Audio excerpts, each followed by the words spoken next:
Start with the name of Allah, who is the most merciful and beneficial. बिस्मिल्लाहिर्रहमानिर्रहीम। I am Tariq Hussain. उम्मीद है कि आप सब लोग ठीक होंगे। कल नेक्स्ट जो हमारा प्रीवियस लेक्चर था उसके अंदर हमने कास्टनर केल्नर प्रोसेस के बारे में पढ़ा था।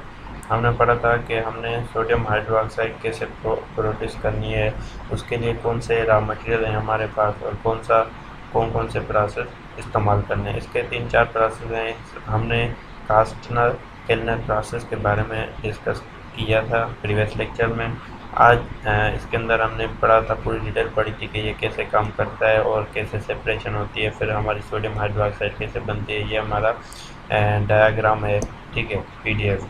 तो आज हम इसके पढ़ेंगे कास्टनर केल्नर प्रोसेस के हम एडवांटेजेस और डिसएडवांटेजेस के बारे में डिस्कस करेंगे कि इसके इस्तेमाल करने के एडवांटेजेस क्या क्या हैं और नुकसान क्या क्या हैं। ये चीज़ें हमने यहाँ पे डिस्कस करनी है। सबसे पहला जो इसका एडवांटेज है वो है कि यहाँ पे जो है हाईली प्योर, सबसे प्योर मतलब बहुत ही अच्छी क्वालिटी में हमें यहाँ पे सोडियम हाइड्रोक्साइड मिलती है। उसके बाद the process is very efficient. ये प्रोसेस जो है बहुत ही ज़्यादा एफिशिएंट होता है, मतलब इसमें एफिशिएंसी दूसरे प्रोसेस के मुकाबले में बेहतर है। उसके बाद possible reaction between sodium hydroxide and chlorine is avoided as sodium hydroxide is obtained। जब हम इस प्रोसेस के अंदर, एक तो ये फ़ायदा है कि सोडियम हाइड्रोक्साइड को जब हम प्रोड्यूस कर रहे हैं तो सोडियम हाइड्रोक्साइड और क्लोरीन Cl2 के बीच में दो रिएक्शन होने से भी हम इसको महफूज करते हैं। क्यों और यहाँ पे होता है, इनको दोनों को सेपरेट होते हैं। आप लोगों को पता है obtain in a separate chamber. तो यहाँ पे आप आते हैं, यहाँ पे देख सकते हैं हमने जैसे ही हमने सोडियम क्लोराइड यहाँ पे डाला तो हमारी क्लोरीन यहाँ निकल गई और हमारी सोडियम नीचे आ गई, ठीक है। तो क्लोरीन को हमने स्टार्टिंग में ही सेपरेट कर लिया था, उसको हमने अलग कर लिया सोडियम से, तो क्लोरीन हमारी चली गई। तो हमारा यहाँ पे बन रहा है सोडियम हाइड्रोक्साइड। जब हमारा सोडियम हाइड्रोक्साइड बन रहा था तो उस वक्त हमारे पास क्लोरीन यहाँ पे मौजूद ही नहीं है, तो इसके जो रिएक्शंस थे या इसकी जो बाय प्रोडक्ट वगैरह बननी थी उससे हम इसको बचा सकता है। ये प्रोसेस उन दोनों से बच जाएगा। उसके बाद अगर ये तो इसके 3 हैं जो हमने पढ़े कि इसके एडवांटेजेस हैं। डिसएडवांटेज की बात करें, मतलब इसके जो नुकसान हैं प्रोसेस के, वो कौन कौन से हैं। क्योंकि आप लोग ये चीज़ हमेशा जहन में रख लें, अगर हम कोई भी चीज़ पढ़ रहे हैं या वर्ड में कोई भी चीज़ है तो कोई भी ऐसी चीज़ नहीं है कि जिसके आपको टोटली जो है एडवांटेजेस हो। जितनी भी चीज़ें हैं, जितनी भी फैसिलिटीज़ हैं, जितने भी प्रोसेस हैं, हर प्रोसेस के एडवांटेजेस डिसएडवांटेज दोनों चीज़ें मौजूद होती हैं। किसी प्रोसेस में कौन सी कमियां होंगी, किसी में कौन सी होंगी, किसी में कमियां ज़्यादा कम हो सकती हैं, मगर हर प्रोसेस के अंदर कमी भी है, उसकी अच्छाइयाँ भी हैं। तो इसका मतलब एडवांटेजेस हैं, डिसएडवांटेज। आप ये ना समझ लें कि ये चीज़ हमारी कंप्लीट है। कोई भी चीज़ आप पढ़ रहे हैं तो उसको कंप्लीट कभी भी ना समझ के पढ़ें, उसको कंप्लीट हो ही नहीं सकते, ठीक है। 100% कोई चीज़ है ही नहीं, ठीक है। अल्लाह की ज़ात के सिवा 100% कोई भी चीज़ यहाँ पे नहीं है। तो जो भी हम प्रोसेस पढ़ेंगे, जो भी हम फार्मूला पढ़ेंगे वो 100% नहीं होता, ठीक है। उसके कुछ ना कुछ एडवांटेज और डिसएडवांटेज मौजूद होते हैं। अगर इसके हम डिसएडवांटेज के, सबसे पहला जो डिसएडवांटेज है वो है हाई इलेक्ट्रिसिटी कंजप्शन। इस प्रोसेस के अंदर इलेक्ट्रिसिटी का बहुत ही ज़्यादा इस्तेमाल होता है। ये हमारी इकोनॉमी, जो इस प्रोसेस की इकोनॉमी होती है, उस पर बहुत ही बुरा इम्पैक्ट डालती है ये चीज़, ठीक है। इलेक्ट्रिसिटी का ज़्यादा कंजप्शन मतलब हमें फ्यूल ज़्यादा बर्न करवाना होगा इस प्रोसेस को चलाने के लिए। उसके बाद दूसरा, environmental pollution due to escape of mercury vapour. अब आप सोचेंगे सर मर्क्यूरी वेपर्स कहाँ से आ गए।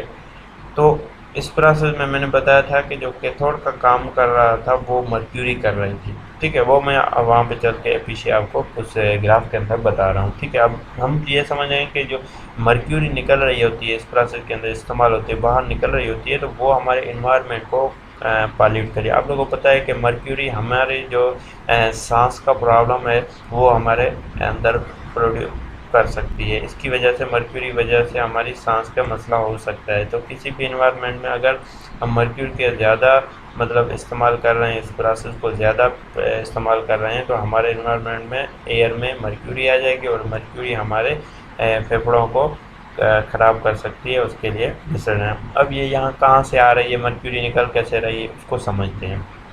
अब यहाँ पे देख लें कि यहाँ से सोडियम के साथ मर्क्यूरी मिक्स हुई, मिक्स होने के बाद अमलगम बना, ठीक है। जब ये अमलगम जो है मतलब सोडियम एंड मर्क्यूरी का मिक्सचर जब इस चेम्बर के अंदर आ रहा है, ठीक है, यहाँ पे वाटर मौजूद है, H2O यहाँ पे देख रहे हैं आप, इंटर किया तो यहाँ पे क्या है, कुछ अमाउंट हमने हाइड्रोजन गैस ना यहाँ से निकल गई। जब हम इस वाटर को बाहर रिमूव कर रहे हैं आफ्टर यूजेज, इस्तेमाल के बाद जब वाटर हमारा रिमूव हो रहा है तो वाटर जो है अपने साथ कुछ अमाउंट मर्क्यूरी का भी ऐड कर रहा है, ठीक है। और जो हमारा वाटर है वो कैनाल्स के अंदर नहीं जाता, वो उसको हम वेपर फॉर्म में कन्वर्ट करके H2 गैस के फॉर्म में भी जाता है। तो जो मर्क्यूरी है Hg है, ठीक है, वो हमारी मतलब एयर के साथ, वाटर के साथ, हाइड्रोजन के साथ जो हम वाटर रिमूव कर रहे हैं, जाहिर सी बात है वाटर को रिसाइकिल करते रहते हैं, तो वो अपने साथ कुछ अमाउंट जो है ना वो मर्क्यूरी का लेके जाता है। तो वो हमारे अगर पानी के अंदर जा रहा है, कैनाल के अंदर जा रहा है, ठीक है, रिवर के अंदर जा रहा है, तो वहाँ पे जो जानदार हैं उनके लिए नुकसानकार है। अगर एयर में जा रहा है तो इंसानों के लिए, और दूसरे जो जानदार हैं जंगल के, उनके लिए भी बहुत ज़्यादा नुकसान आते हैं। तो ये सबसे बड़ा जो है इस प्रोसेस का डिसएडवांटेज है, ठीक है। ये आपको बात उम्मीद है कि समझ में आ गई होगी। तो इस प्रोसेस को हमने मैन्युफैक्चरिंग पढ़ी, हमने एडवांटेज पढ़े, डिसएडवांटेज पढ़े। आज हम डिस्कस करेंगे कि नेल्सन सेल, ये एक दूसरा प्रोसेस है सोडियम हाइड्रोक्साइड को प्रिपेयर करने का, ठीक है। हम यहाँ पे इसको पढ़ेंगे, नेल्सन सेल क्या होता है, कैसे काम करता है, इसके कौन से फ़ायदे फ़वाइद हैं, इसके कौन से नुकसान आते हैं। तो इस चीज़ को हम यहाँ पे इस प्रोसेस को कम्प्लीटली डिस्कस किया। जैसे हमने कास्टनर केल्नर प्रोसेस को डिस्कस किया था, वहाँ में रॉ मटेरियल कौन सा होता है, उसका प्रोसेस कैसे काम करता है, उसके एडवांटेज और डिसएडवांटेज, हमने ये चीज़ सारी पढ़ी, सारी हमने जहन में रख ली है, ठीक है। उसके बाद हम नेल्सन सेल के अंदर आ जाते हैं। तो ये सेल, ये भी एक सेल ही है, ये भी एक प्रोसेस है। जैसे हमने कास्टनर केल्नर प्रोसेस में इलेक्ट्रोलाइसिस प्रोसेस करके ये हमने चीज़ बनाई थी सोडियम हाइड्रोक्साइड है, वैसा ही प्रोसेस नेल्सन सेल के अंदर भी मौजूद होता है, वही प्रोसेस इसके अंदर होता है, ठीक है। इसमें इसकी जो कंस्ट्रक्शन है, इसका जो डिज़ाइन है, ठीक है, सेल की, वो डिफरेंट है। प्रोसेस सेम ही होता है, रॉ मटेरियल सेम ही है, ठीक है, थोड़ा सा उसमें रॉ मटेरियल का डिफरेंस है, ठीक है, वो मैं बताता हूँ कैसे। तो हम चलते हैं इसके वर्किंग प्रिंसिपल पे, क्योंकि ये जो मैं अभी जो आप लोगों को यहाँ पे जितनी भी चीज़ें बताऊँगा ना, इसके अंदर वर्किंग प्रिंसिपल कैसे काम कर रहा है, ठीक है, तो यहाँ पे जितनी भी चीज़ें होंगी वो आपको माइंड में रखनी है, ठीक है। यहाँ पे जितनी भी चीज़ें होंगी ना, वो वही चीज़ें मैं बताऊंगा जो यहाँ पे इस रिएक्शन के अंदर, रिएक्शन कैथोड पे कौन सा रिएक्शन हो रहा है, एनोड पे, यहाँ पे मैं थ्योरी को डिस्कस नहीं करूँगा, क्योंकि ये फिर आप लोगों को बोरिंग हो जाएगी। बोरिंग होने के साथ साथ ये समझ में भी नहीं आएगा, इसका कोई फ़ायदा नहीं होगा। और इसका प्रिंसिपल और इसकी स्ट्रक्चर कैसे, वो भी हम पढ़ेंगे। वो इस थ्योरी में थ्योरेटिकल फॉर्म में लिखी हुई है, मैं यहाँ पे थ्योरेटिकल फॉर्म नहीं पढ़ूंगा, क्योंकि फिर लेक्चर समझ में नहीं आएगा।